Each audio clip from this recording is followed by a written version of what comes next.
Welcome to StaffBuffalo's Pain Points podcast, where we unravel the complexities of staffing, human resources, and other challenges faced by businesses today.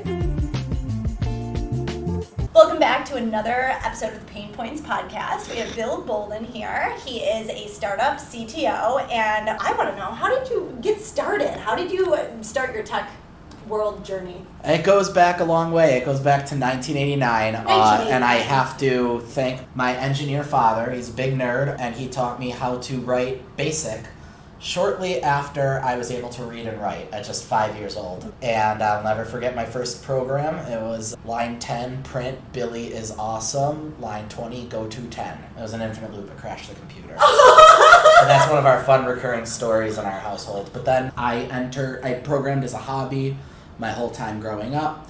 I entered the professional workforce in 2001, and then I spent the first half of my career at a tech startup, just rising up the ranks from junior to mid-level to senior to full stack to architect to CTO.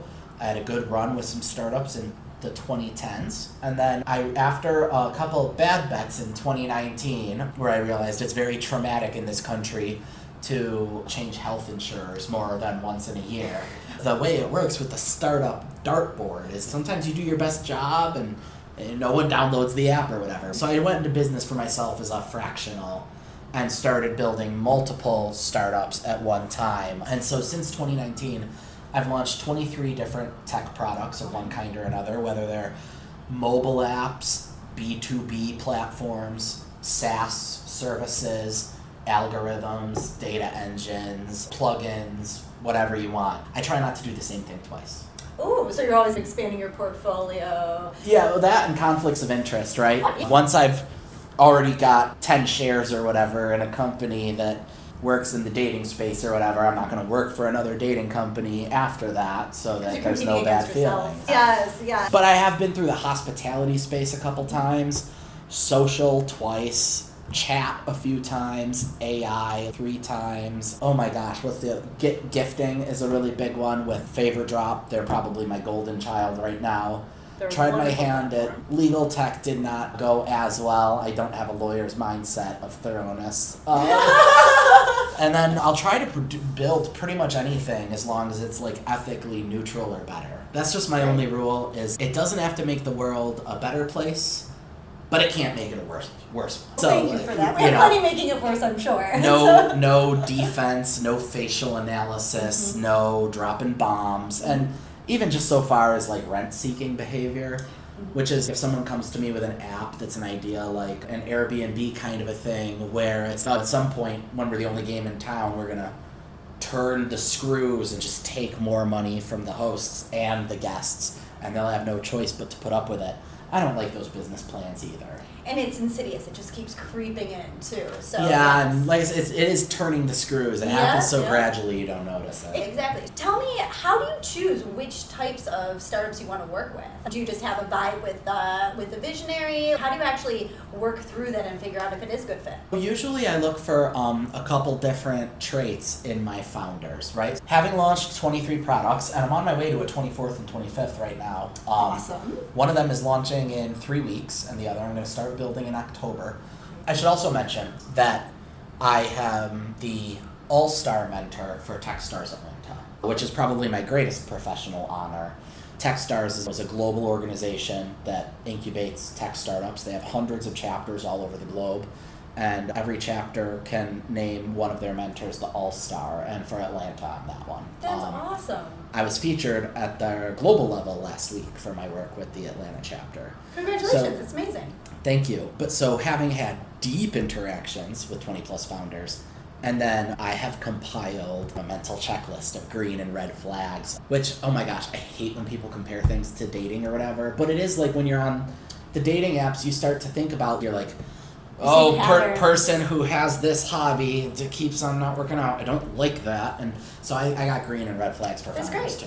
Yeah, and business is like dating. You're trying to find people that you are creating a partnership with. I'll say that when you leave, it certainly is like a breakup. Yeah? Oh, yes. And I'm sure some get messy. So what are some pain points surrounding startups that you've throughout the 23 going on 24 going on 25, what are some pain points, like some major ones you've encountered? Especially with the founders, what I really look for is a founder who is the perfect person to be the one who launches their app. And I have this little theory about the $1 billion idea, where I have had people say to me that they're still waiting to have their $1 billion idea, but they don't realize they're already sitting on it because they don't recognize what it looks like. So they think of these things like the Netflix of the world, the Amazon, the TikTok, the thing that's on your phone that literally 1 billion people use all day, every day.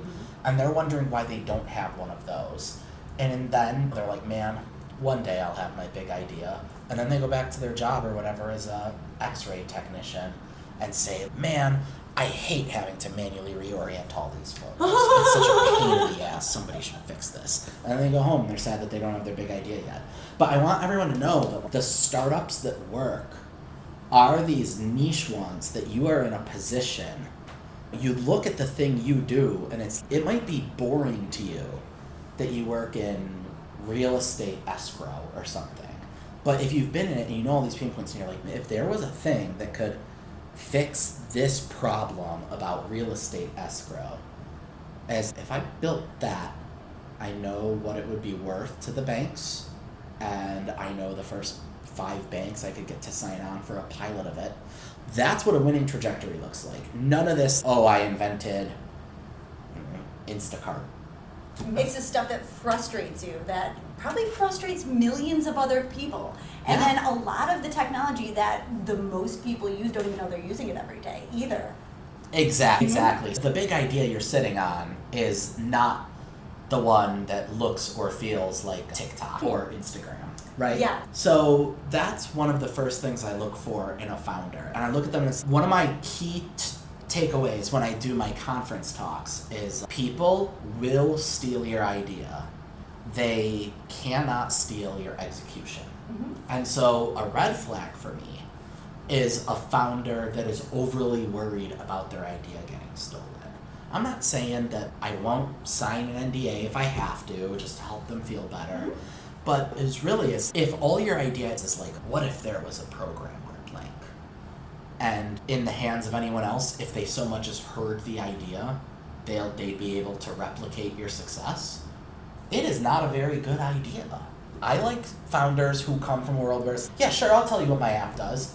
It uses these 80 vectorized data points I built over decades in buying and selling commercial real estate to help you figure out which properties are under and overperforming. Something like that. And it's, okay, cool. I said, what's somebody else going to do? They're going to walk away with that? They don't know what your secret sauce is. They don't know the algorithm. They don't know why things would or wouldn't overperform, and they don't have your contact list with the 10 commercial real estate agencies who would launch this as your first wave of users. So I really love founders who are unafraid to share their idea with the world, knowing it will be copied anyway, but by then it'll be too late. They'll have it perfectly executed by then. Yeah, exactly. Yeah. It's all about the execution. Yeah, which you help with. Yes, somebody does have to build the Yes. Someone has to take that idea and actually get it into the tech side, yes. At the risk of making this a technical talk, I'm going to get the technical stuff out of the way real quick. Fantastic. Which is just staple shit together. That's it. Other than the unique special sauce that your program does, every unremarkable thing has been addressed several times over. Perfect example, okay? It's like day one, what's the first thing you gotta do? Sign up and log in. Comes before everything else, right? Heaven help me if I see a developer starting to write out the code for forgot your password or here's your link. There are services like Clerk and Propel Off, which are pre-made packages in a box that you just pay $50 a month for a license for, and you embed that widget in your code, and out of the box you're getting sign in with Google, sign in with Apple, really weird pain points that you would never have thought of. What if someone uses a sign in with Google and a sign in with Apple and they're the same email address? Should it merge those users or keep them distinct? And the SMS one-time codes. blah, blah, blah. 10 minutes, on to the next thing. Yes. Sending texts, Twilio. Sending emails, SendGrid. Doing AI-powered engines, just use the licensed API from OpenAI or Anthropic. I know hundreds of these. Comet Chat, or recently, I'm fallen out of love with Comet Chat. Now I like Stream Chat. Push notifications with Expo. I could go for days. I have seen them all. I have used most of them. And at the end of the day, I like to try to build an app where the back end is sometimes less than 1,000 lines of code, because it's just stapling together the different services with a little bit of master orchestration that says like when to call the relevant third-party thing. And then the rest of the time, you're basically making it look pretty.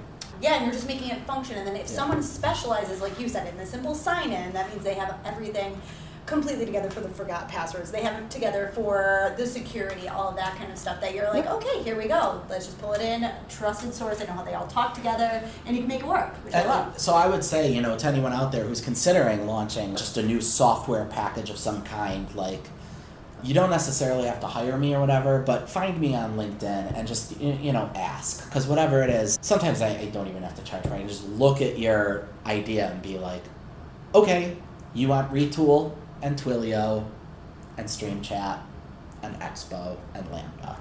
There you go. Pull it all together, bottle it up, and make it perfect. So then, with surrounding pain points in general, when you're going through and you're like picking who you want to work with and everything like that, do they have to have business acumen? Is that something that you look for?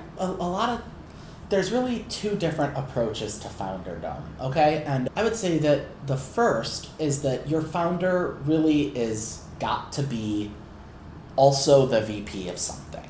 For some startups, although not usually ones I work with, the founder is also like the CTO if it's a technical product. And sometimes, more often, the founder is also like the VP of sales. Yes, they have a lot of work to do, but when they're not doing the other founder work, they're hitting the bricks, selling, right? Hitting the bricks. And then sometimes, I've also had a couple times where the founder was the CMO.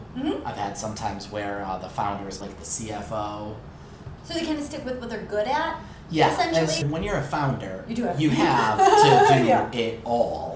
And delegate what you can, but you're still doing it all. Oh, yeah. But one day when you have employees and you finally have, what is the role will you be doing sales all day? Okay, so that's one way to approach it. The other way, which is arguably also true depending on the phase your company's at, is always be raising. The founder really has only one job, and that's to perpetually make sure the lights stay on and payroll gets made. Right, and I've also had startups I've worked at where sometimes it's, I know you want to be out there finding new clients or whatever, but results lag efforts. If you get those handshakes today, the money won't be here for 3 months. Your number one job is to be talking to the VCs. Like, where's the money, where's the money, where's the money, and let the rest of us do our jobs. Yes, fund you guys so that you can actually run the business from the back end. So then, do all startups that you work with, or the majority that you've worked with in the past, do they all have VC funding behind it, or do some of them kind of bootstrap? There's more ways to do it under the sun. Sometimes there's traditional loans, sometimes there's VCs, although I've grown, as VCs are an odd bunch. They're not, yes, they represent really big checks, but they also have strange demands, and sometimes they're strange people. I'm talking to you, Jack Kuvecki. Jack, if you're listening, Jabroni Capital, the only fund I'll ever work with again. That's great. Way to go, Jack. He runs a fake VC firm where he talks about the extreme demands he places on founders in a LinkedIn newsletter where every day I will only invest in people who come to Burning Man to do ketamine with me, and the amount of investment you're going to get is equivalent to how much ketamine you'll take when we have to party on my yacht.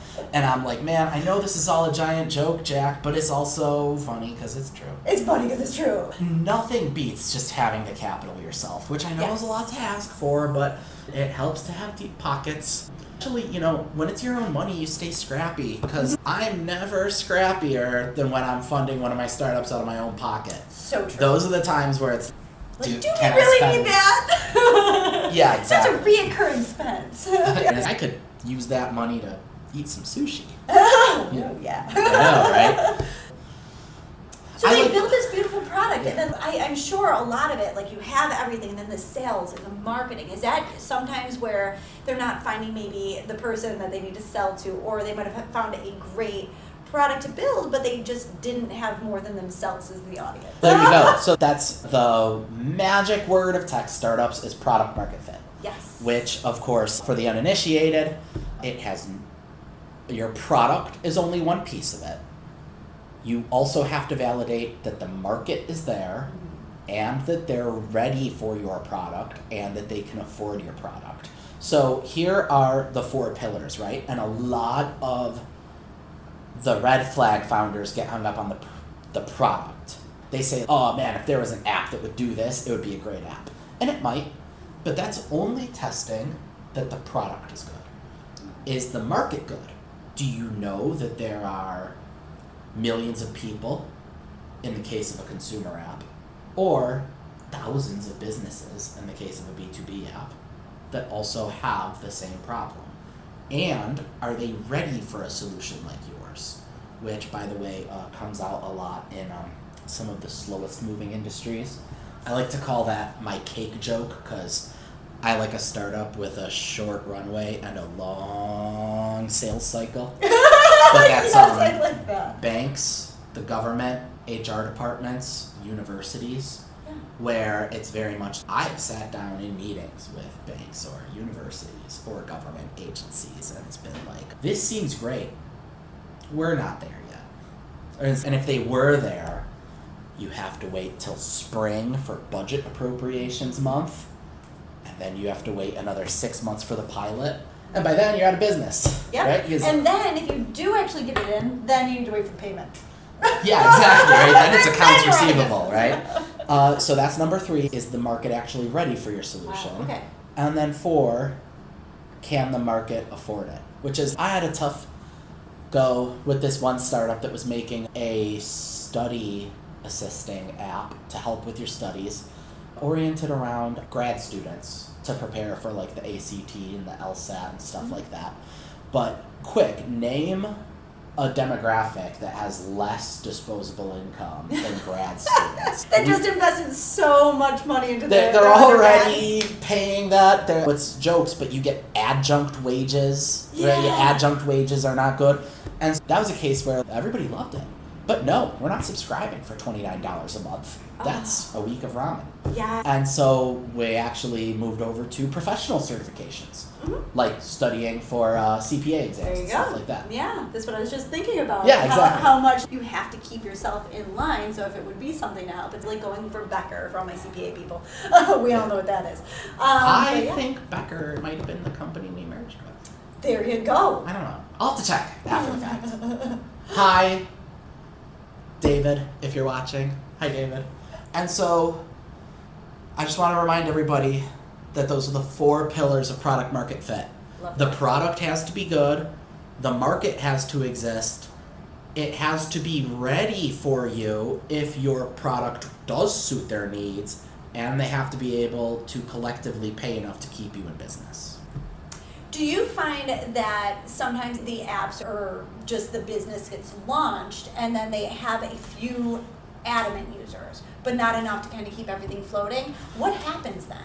So I think that that's very different depending on whether you're B2B or B2C. Something you said before, like when sometimes a founder is really just launching this more or less to solve their own problem. First and foremost, we like to call those meature requests. It's not a feature, it's a meature, which is, I don't know if everybody else wants it. But I like it this way. But sometimes I'm working with a gentleman right now who's anesthesiologist who helps organize medical industry conferences. And the first customer is him because none of the existing conference management apps are very good at meeting the needs of medical industry conferences. And that's a great case of a meature. It's, why are we building it this way? Because I'm the one who does this all day and I'm customer number 1. Yes. And so you do that and sometimes it's already that validation. This worked for me and I'm like target party A. I bet it will work for target parties B through Z. So that's not so bad. But if it's a good idea. there's this thing, I forget if it's called like the N factor, I think it's the K factor, which is if you're making a consumer app, there is a factor where one new user leads to N additional users. Oh, yeah. Okay. It's like a ripple effect. Yeah, and the network effect, right? And so I think those are, I don't work in the viral side of things too often, but I think that's K factor. And there's like good ones and bad ones, right? Where it's a bad is 1-to-1. Where if one user gets on and that causes one more user to get on, you are going nowhere. And then the dream is 2 or more, where if one user causes 2 more qualified users to actually onboard, then we know how that works, right? Yes. And a lot of people are in the middle. I think there's a magic number somewhere around 1.4. This is not my forte. Yeah. I've only ever been in the passenger seat. Well, Yeah. the real viral experts talked about this. Yeah. But one of the worst things you can do is hit that stagnation where you are growing and you're growing enough that you're not prepared to call it an L and move on. Yeah. But you also are not uncovering anything that changes the trajectory. And there's a name for that. It's like the plateau, or I jokingly called it the K-hole, I think. Yes, that's twice that's come up with. But in all seriousness, you really want to understand in these early stages that if you are getting signs you should walk away, you should take them. Okay? And that's why I advocate for MVPs, minimum viable products. You've got this idea, you want to launch this thing.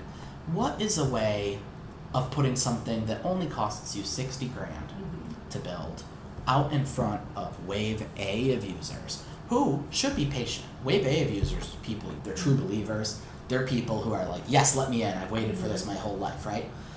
And then if they all use it and they're like, this wasn't it, chief, and go their own way, you're only out $60,000 and not $1 million, $2 million, right?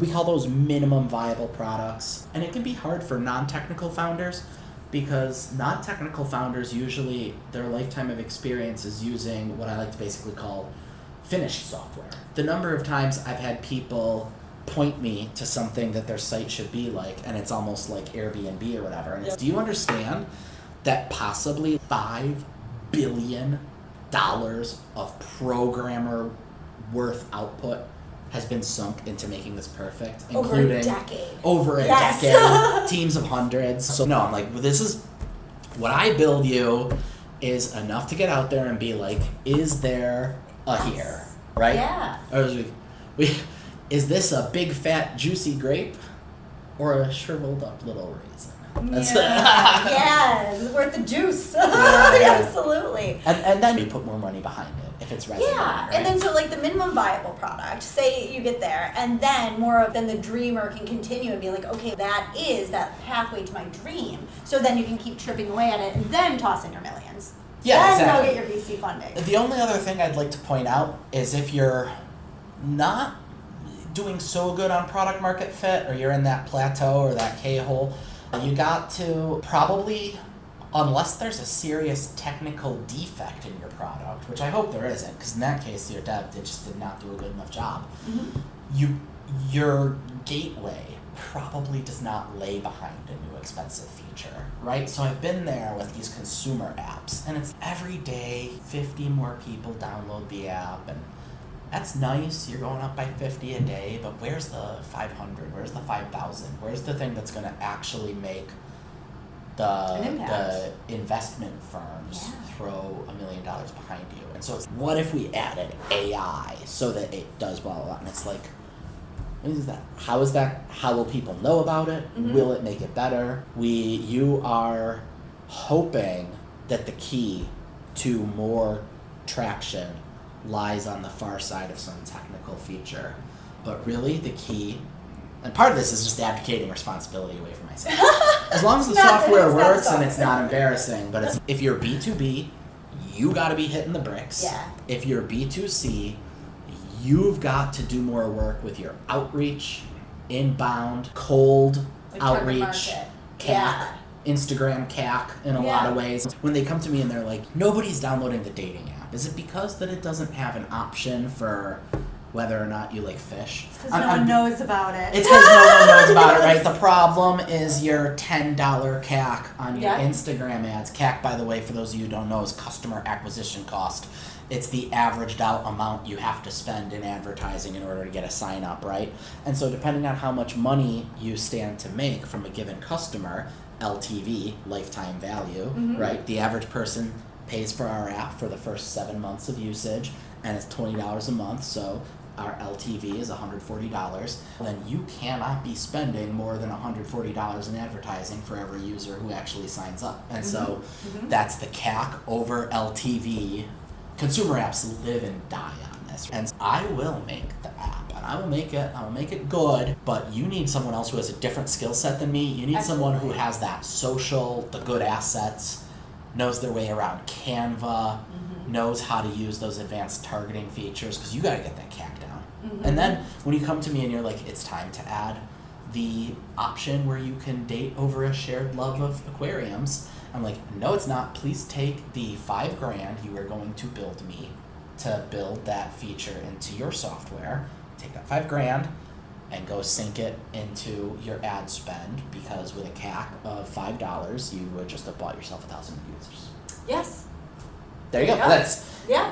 This is, it sounds overly practical, but this is how I advise my founders. But it's true too, especially because you only know what you know. So especially with someone stepping into the new space, even though it's not your specialty and all those other things, you've seen enough to be dangerous and be like, hey, let's look at this, or maybe you should outsource your marketing to someone that's really in the social media space. Or maybe you need better SEO. We're on the topic though, SEO is a dying art, all right? So more, please. Sorry, I'm gonna probably ruffle some feathers here, folks, but it isn't 2011 anymore.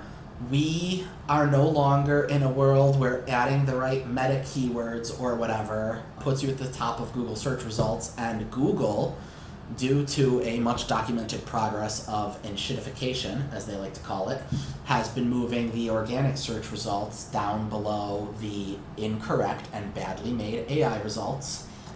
And upward of, it used to be 1 ad, then it was 2, now it's 5 or 6. It's like the whole page. It's page almost 1 the whole is page. Useless now. No, I'm going to tell everybody the great SEO hack, okay?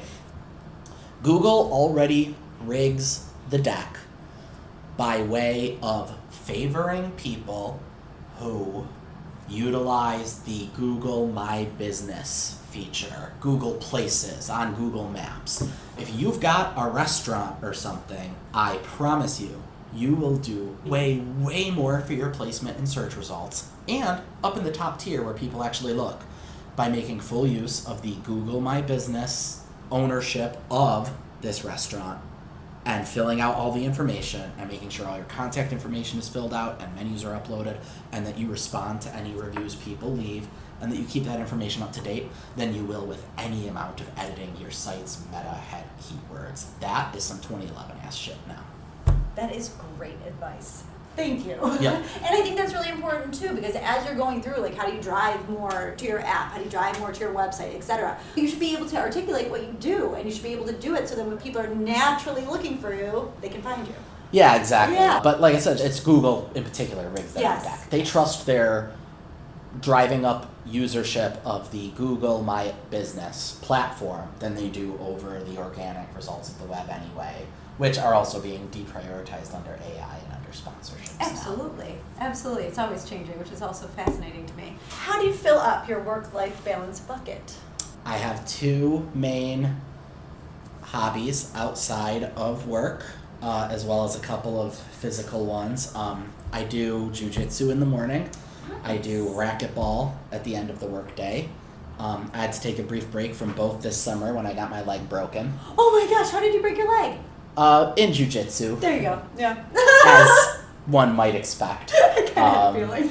But it's all healed up and I'm back at it now. Yeah. But then when I'm not trying to keep this body temple from crumbling or trying to help advise startup founders or write code, I play a lot of Magic the Gathering, and I am a DJ and producer known as Down Upright, all one word. Cool. I've been making music for about 20 years. I've been DJing for 12.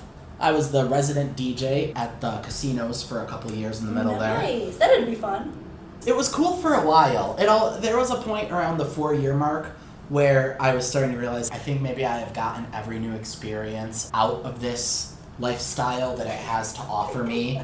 Where like I've got like a drunk casino patron smoking a cigar and shaking my turntable saying, "Why aren't you playing more Loverboy?"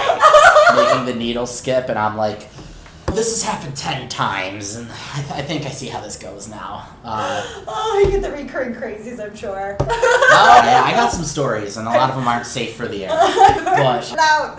But now I'm mostly producing multi-genre albums. So awesome. my lifetime accomplishment came out in April, which is the album We're Doomed, We're Dancing, 60 Different Apocalypses. And it's one long song that goes through 60 different genres with 60 different singers, but I wrote the whole thing.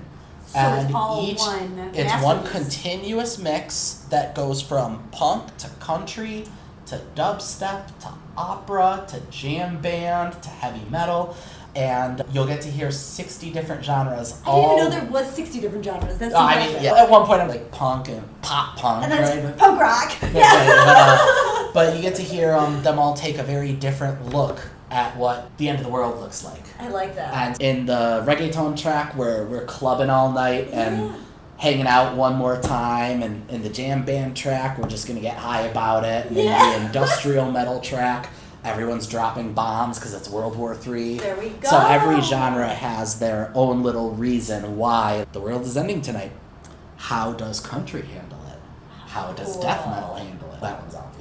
They were built for it. Yeah. Anyway, so look, if you want to hear that crazy album, it's available on all streaming platforms under Down Upright. If you'd like to engage in some kind of an interaction that instead of paying me 2 cents pays me more than that, you can always find me at billboulden.com. That's Boulden, like the city Boulder, but with an N at the end. billboulden.com, and on LinkedIn I'm just /Bill Boulden. If you try to connect with me, I get a lot of inbound LinkedIn spam, so please identify yourself as someone who heard about me from this cast. That will help. Don't do what I like to call the LinkedIn hat trick, which is the combination of all 3 different reasons I will reject your unsolicited request at the same time. They are, first, I stumbled across your profile. Oh, yeah. My profile is like a badly placed ottoman in the middle of the room all day long. I stumbled across your profile. I couldn't help stumbling. I wonder if there's a synergy here. Yeah, one where you try to sell me. Yes. And it looks like we're both passionate about tech. Just, oh really, tech, which is a single thing, ranging from retro video game consoles, to VR, to AI, to automated military drones, to crypto. Yeah, it looks like we're both interested in that tech. Yeah. So that's what I call the LinkedIn hat trick. So if you really want to annoy me and get your connection request denied, just say you stumbled across my profile and it looks like we're both passionate about tech and you wonder if there are any synergies there. But seriously, I will usually just help you evaluate your idea or whatever, or be a sounding board for you. You don't even have to hire me. I also am in a community with a couple dozen other people who do what I do at a level that I feel is comparable or better than the level I do it at. And so if I don't have the availability to help you think something through, I'll find you someone who will, guaranteed. I love that you're a first step of kind of the journey that you can be in. So it's like, hey, just stop, toss an idea my way, and let's see if magic will come of it. Yeah. Sometimes it's big, fat, juicy, great. Yeah. Thanks for telling us where to find you, and thanks for joining the Pain Points podcast. It's been an absolute pleasure. Thank you so much. Thanks for tuning in to today's episode of the Pain Points podcast. If you enjoyed what you heard, be sure to follow us so you never miss out on future episodes.